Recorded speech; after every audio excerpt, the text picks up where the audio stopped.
Nandyan pala kayo. Pasensya na, hindi ko kayo napansin kagad. Kumakain kasi ako ng napakasarap na mansanas. Mahilig ako kumain ng mansanas. Kayo rin ba? Anong mga paborito niyong prutas? Naku, gusto ko rin yun, lalo na ang mga mangga. Bago ko mahalimutan, ako nga pala si Ate Hana. Mahilig ako kumain ng masusustansyang gulay at prutas. Sa gulay naman, mahilig ako sa sitaw at sa okra, lalo na pag nasa sinigang ni nanay. Kumakain rin ba kayo ng mga gulay? Opo. Ha? Sino yung nagsalita? Meron yata tayong ibang kasama rito, pero hindi ko siya nakikita. Kayo ba nakikita niyo siya? Nasaan siya? Nandito ako. Sa likod ko? Nasaan ba talaga siya? Sa kanan ko o sa kaliwa? Ah, sa kaliwa! Nandyan ka pala! Hi! Kamusta, Ate Hana? Kamusta, mga bata? Ang pangalan ko ay Pip Pip. Pwede ba akong sumali sa inyo ngayon? Ano sa tingin niyo, mga bata? Maari bang sumali sa atin si Pip Pip? Oo? Yay! Mas maraming kaibigan, mas masaya. Talabu. Talabu. Masaya ang maglaro kapag kasama si Talabu. Talabu. Talabu. Talabu.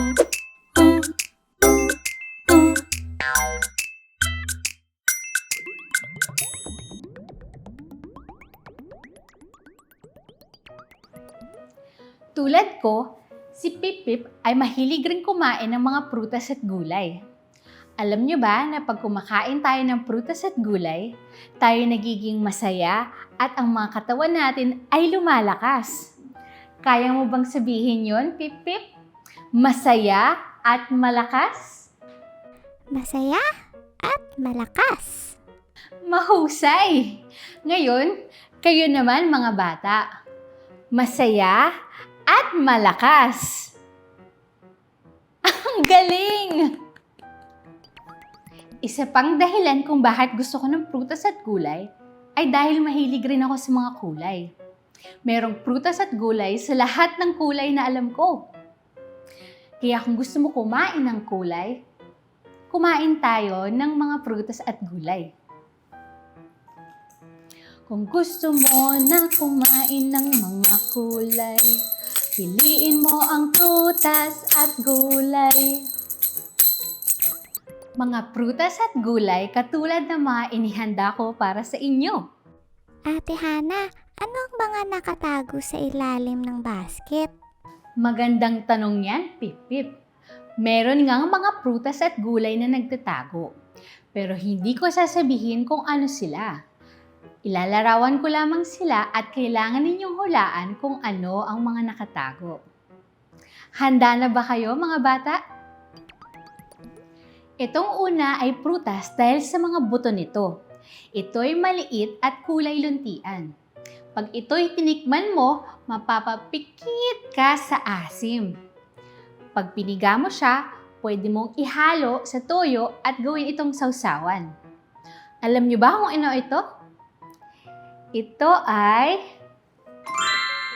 kalamansi!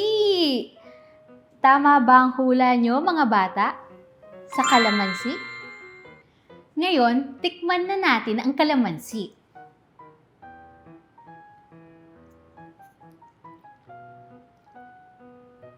Maasim nga. Pero magiging masarap to pag ginawang kalamansi juice. Marami rin itong vitamina C na nakakatulong pagsangga ng mga sakit. Napakabango rin niya. Pwede mo rin siyang amuyin, Pip Pip. Ang bango nga, Ate Hana. Mga bata, pwede rin kayong magtanong sa mga kasama niyo sa bahay kung meron kayong kalamansi para matikman at maamoy niyo rin ito. Gusto niyo na ba malaman ang kasunod, mga bata? Kung gusto mo na kumain ng mga kulay, piliin mo ang prutas at gulay. Itong susunod ay kulay kahel. Isa itong gulay dahil wala itong buto sa loob. Ito ay pampalinaw sa ating mga mata at mahilig dito ang mga kuneho. Ito ay isang karot! Tama!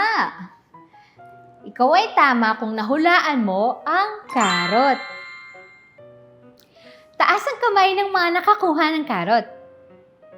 Ngayon, tikman naman natin ito.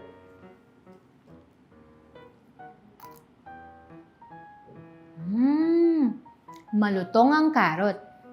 May bahagyang tamis at pait ito. Alam nyo ba na ang karot may bitamina A para pampatibay ng ngipin? Hindi lang ito pampalinaw ng mata, pampatibay rin ng ngipin. Kaya siguro gustong-gusto ito ng mga kuneho. Buksan na natin ang huling prutas o gulay, Pip Pip. Opo, Ate Hana. Kung gusto mo na kumain ng mga kulay, piliin mo ang prutas at gulay. Napakagaling mo naman kumanta, Pip Pip. Kung gusto mo kumain ng kulay pula, kailangan mong kainin ang prutas o gulay na ito. Ito ay isang prutas dahil may mga buto ito. Pero, pwede rin siyang tawaging gulay pag ginagamit siya pangluto. Ito ay kamatis! Tama! Ikaw ay tama kung nahulaan mo ang kamatis. Ngayon naman ay tikman natin ang kamatis.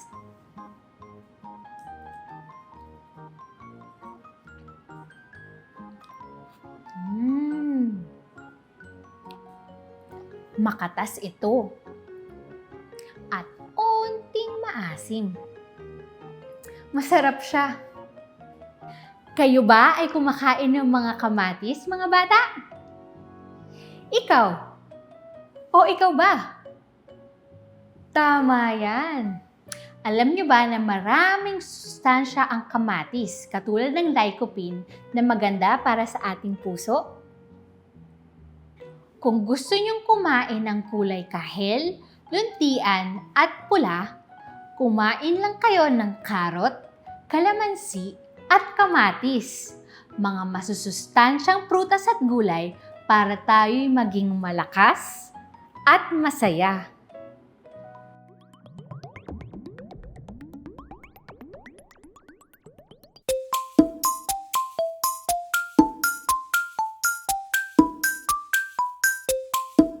Kung gusto mo na kumain ng mga kulay, piliin mo ang prutas at gulay. May papaya, mansanas at kamatis para gumanda ang iyong kutis. Durut-dut-dut, durut-dut-dut. Kung gusto mo na kumain ng mga kulay, piliin mo ang prutas at gulay. May karot, kamote at kalabasa, pampalinaw iyan ng mga mata. Durut-dut-dut, durut-dut-dut. Kung gusto mo na kumain ng mga kulay, piliin mo ang prutas at gulay. May kangkong, luya at kalamansi para pang sangga sa mga sakit. Durut-dut-dut, durut-dut-dut.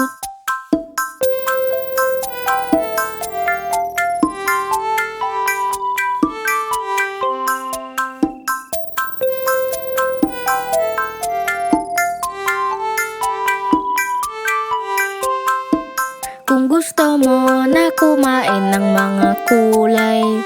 Piliin mo ang prutas at gulay. Kung gusto mo na kumain ng mga kulay, piliin mo ang prutas at gulay.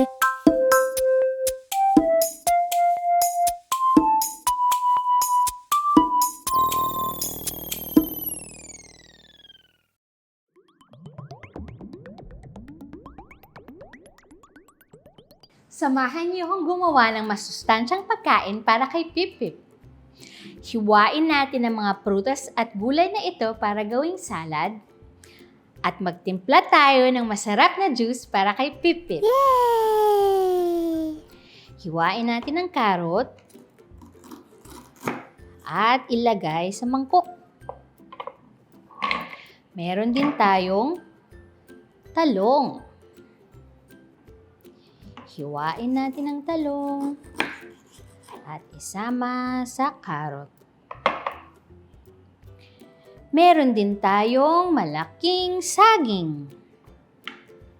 Hiwain natin mabuti ang saging at isama sa mangkok.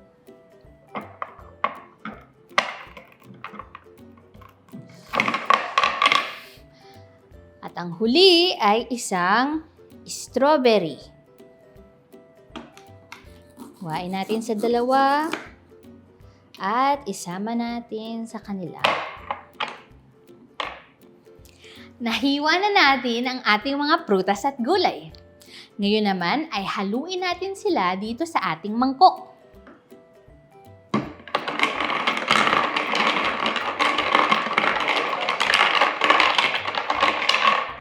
Ngayon naman ay magtitimpla na tayo ng juice para kay Pip-Pip.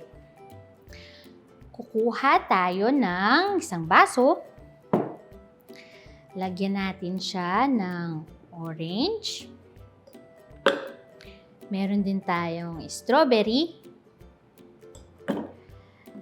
saging, at ubas. Lagyan natin ang ating baso ng kaunting tubig.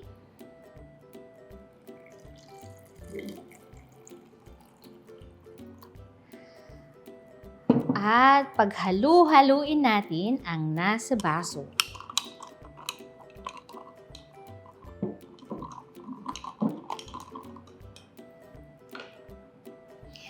Hayan na! May juice na tayo para kay Pip-Pip. At heto na ang salad at juice ni Pip-Pip gawa sa mga prutas at gulay. Mukha bang masarap, mga bata? Oo, at masustansya pa ito. Tara, pakainin na natin si Pip-Pip.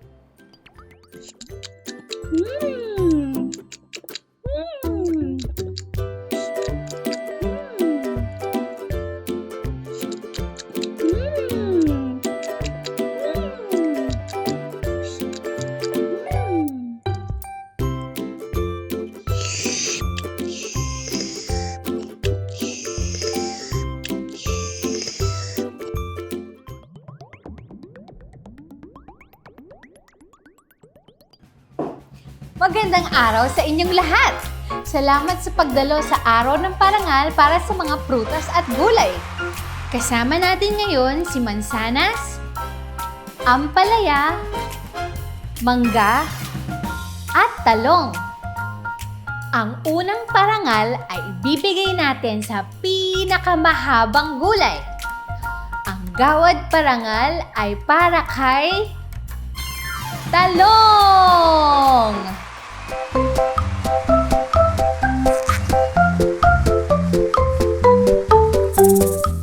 Ngayon naman ay magbibigay parangal tayo sa prutas na pinakamatamis.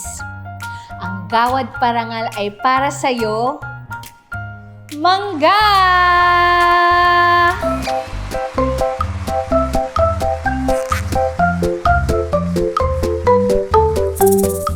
Hindi natin palalampasin ang araw na ito na hindi nagbibigay ng parangal sa pinakamapait na gulay. Ang gawad parangal para sa pinakamapait ay ibinibigay sa iyo ampalaya!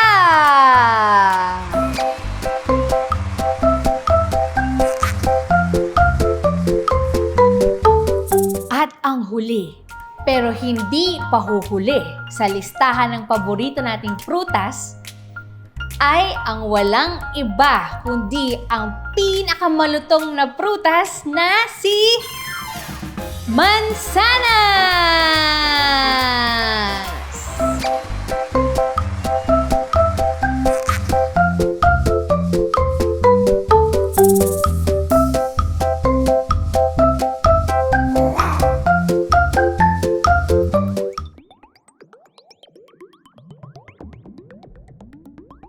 Gusto niyo ba na maiba naman ang gawin sa labas ngayon? Mag-picnic at magdala ng masustansyang pagkain tulad ng prutas, gulay, tinapay, itlog at marami pang iba. Pwede nating sabihin sa mga bata kung ano ang mga benepisyo ng pagkain na masustansya na pinapalakas nito ang ating katawan. Pwede rin tayong maging mas partikular sa pagpapaliwanag sa kanila. Halimbawa, sabihin na pampalinaw ng mata ang karot, pampalakas ng kalamnan o muscle ang itlog, at nagbibigay naman ng enerhiya sa katawan ang kanin o tinapay. At dahil ang pagkain ng masustansya at regular na ehersisyo ay magkatuwang, makakatulong ang pagdala sa mga bata sa ligtas na espasyo sa labas. Panatiliin nating masaya at malakas ang mga bata sa pamamagitan ng pagbibigay sa kanila ng masustansyang pagkain at oportunidad para makapaglaro at makapag-ehersisyo. Maraming salamat at sinamahan ninyo ulit ako. Sana ay marami kayo natutunan tungkol sa prutas at gulay. Sa susunod na makita nyo ang mga ito sa hapagkainan, kumain kayo nito para ang katawan nyo ay maging malakas at kayo'y maging masaya. Kita tayo ulit! Talabo!